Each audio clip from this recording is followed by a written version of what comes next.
topic of doing free work is often highly debated, and I sit on the middle of the fence. I think it's only natural throughout your career to do free work. This is often the best way to network, grow your portfolio, meet other filmmakers, etc. And at the beginning, when I first started freelancing, I took every opportunity that came my way, free or paid, it didn't matter, I took it all. But even to this day, 10 years into video, 5 years into professional, I still take free jobs, and that is what this video is about. So a little over a month ago, I caught wind of Alchemy, a filmmaking networking event that was being put on by one of the bigger productions here in Dallas called Cinema Story. I showed up here with every intention to network and no intention to bring my camera or shoot anything. And when I pulled up, I saw a bunch of skaters outside skating, and then I realized, like, this is a little bit bigger than what I thought it was.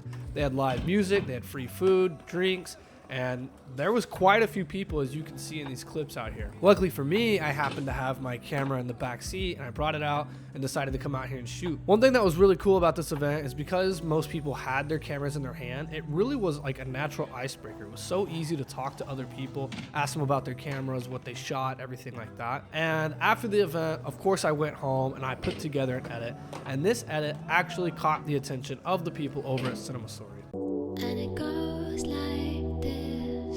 You get in your car, you need to kiss me. I was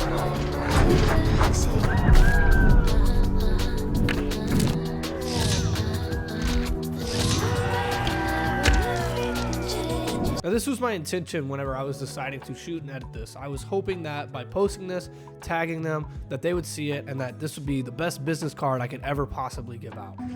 What's so cool about that camera? You can tell me. I don't know. It looks like a brick. What's so cool about it? Looks like a big brick. It is just a big, expensive, stupid brick.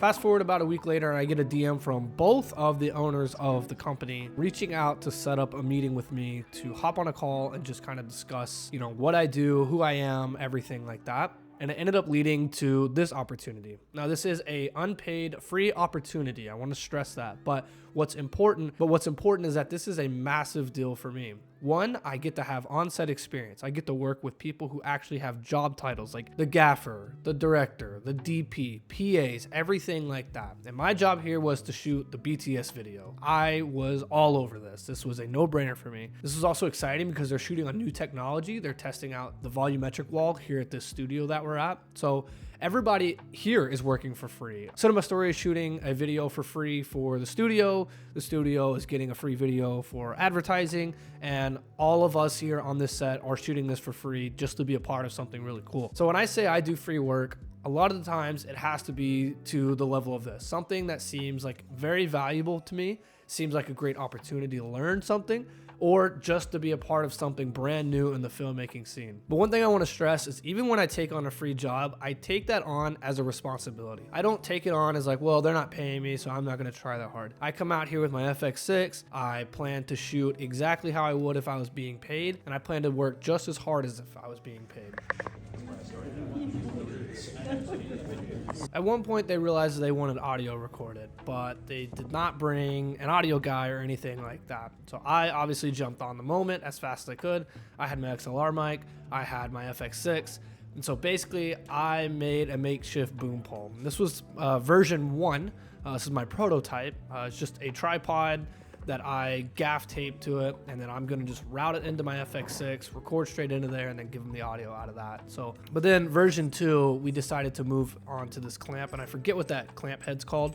They're incredibly useful though, and we just used a more heavy-duty C-stand, which killed my arm, but decided that it was a lot more secure, a lot better, and a lot more flexible as we could tilt the head up and down as much as we needed to. So, but this was a really cool opportunity, again, to just kind of show out a little bit. Instead of just being the BTS guy, I was able to hear that they had a problem and then jump on it as fast as I could to create the solution to that problem. One thing I want to practice and get my hands on more is AC jobs. I want to be able to be the assistant camera. During this shoot, there were a couple moments where the Ronin went down, or moments like this where they're having to figure out audio, and I honestly really enjoyed coming up with solutions to all these problems that were happening. I asked our DFW filmmaker group what they thought about free film work, and this is what they had to say. If you're in the DFW area and want to be a part of this filmmaking group, just leave your comment down below with your username, and I'd be happy to add you. Thank